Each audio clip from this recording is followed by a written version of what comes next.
So this is the final of the Prince of Wales Challenge Cup between the rowing club from Skøll in the Netherlands and a composite from the University of Edinburgh and Nottingham Boat Club. See the Nottingham Rowing Club and University of Edinburgh on the right of the shot, keeping really tight into the island, and I really like that line because it's difficult in a coxless boat. You often wander out, but they've had a chance to practice. They've raced their way through this regatta. Now they're looking really strong coming along the island. You can see there's a little breeze if you look at those flags. It's just going to hit them at the top of the island, might just push them away from these booms, but you see them in their multicoloured kit, the composite crew, and they're pretty much neck and neck with the crew from the Netherlands on the far side. Been very impressed by both of these crews actually through the regatta. The Skøll crew in the red, from the Amsterdam club of Skøll. And actually this crew on this far side, multicoloured lycras on, there's a composite, so they're the under-23 team, but they've been very strong, and I think we could see some fireworks down this course. We'll see how close it gets, but I've been told they've got a pretty magnificent wind on them if they can stay in touch with this Skøll crew, but actually they're looking quite slick up there in the red and maybe just broken them by a bow ball. Well, it's a strong crew from the Netherlands on the far side up against this under-23 composite that we see in the foreground. The quad from the Netherlands, they raced at the Holland-Becker. It's a big race out in Amsterdam, and they won there on both days, so they had some good experience coming into this. Now they've come across here to Henley Royal Regatta, and they look like they're just trying to slip away. And the under-23 quad in front of us, they don't want to let it get too heavy. It just looks a little bit heavy. Just want to make sure they keep light and keep moving, I think. It looks a little bit tense on this side. You can see that stroke man, Matthew Hayward, big guy, 112 kilos. 112 kilos, massively big guy, massively big and strong. He's come through the world-class start program, so his talent ID'd for his strength and his power. What he needs to do now is be able to deliver it efficiently into the quad. And Jess, that's not necessarily easy. It's not at all. I mean, you look for big, strong people, absolutely. That's what a talent ID does, but you have to also be able to move that power. We're talking about sticking a tiny bit of carbon fibre, being quite delicate, quite nimble with our technique, but he can somehow loosen off a little bit. I think I've seen him looser through the regatta. Hopefully he can turn that on a little bit down here, but we're looking at that Skøll crew now. Well, the Skøll crew, they're just through halfway now. That's the Forley mark, coached by Peter Weersum. He was the cox of the Netherlands crews that I raced against in the 2012 Olympics. And he's an expert coach, and he's got his crew moving pretty well together here.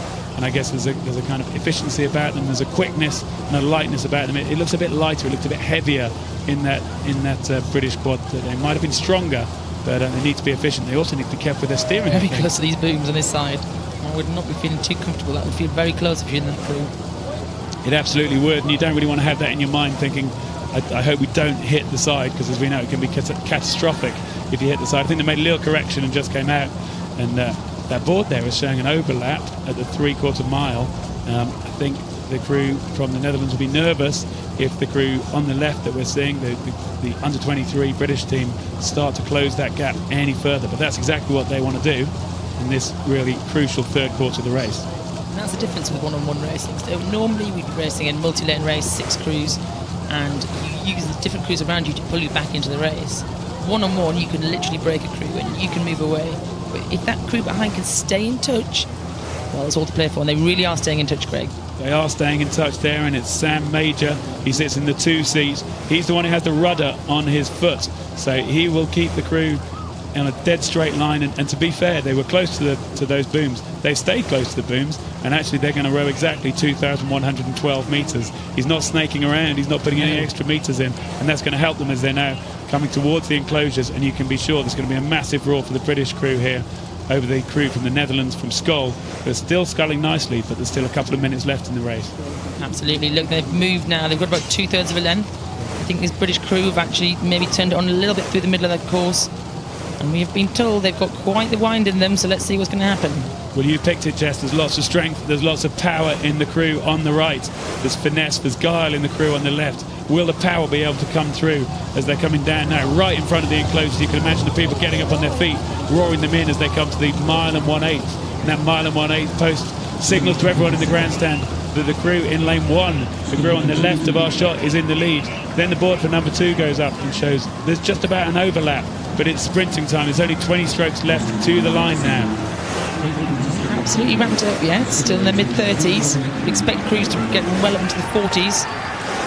Well, there's a little bit more nimbleness about this crew from the Netherlands, from Skøll on the right.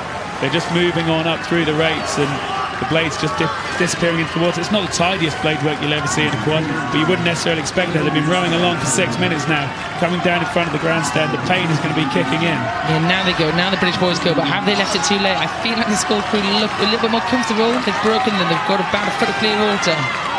Well, this is about 10 strokes from the line, the camera on the progress board, and they're coming down towards the line now. The crew from Skøll in the red and white.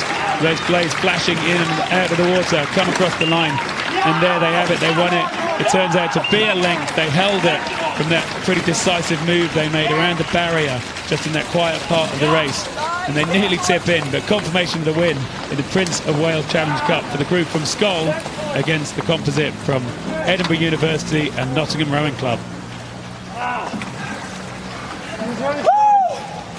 So the cheers, the whoops go up, and we see them here just coming across the line and starting to celebrate here, Jess. They look very classy out there. We never saw that whine from the British boys. These Skøll members just managed to keep ahead, and they looked a lot more comfortable in that last couple of 100 metres, I'd say, but very well played to them. So here we see a little reprise of the race. There they are on the starts, and it just looked a little bit heavy, a little bit kind of in the arms and shoulders in the British boat as opposed to the Netherlands boat. Just a little bit lighter, a little bit quicker with it, and with that came a little bit more efficiency. So they might not have had quite as much raw power, but they did nothing to slow it down. They were efficient, and that took them to the win.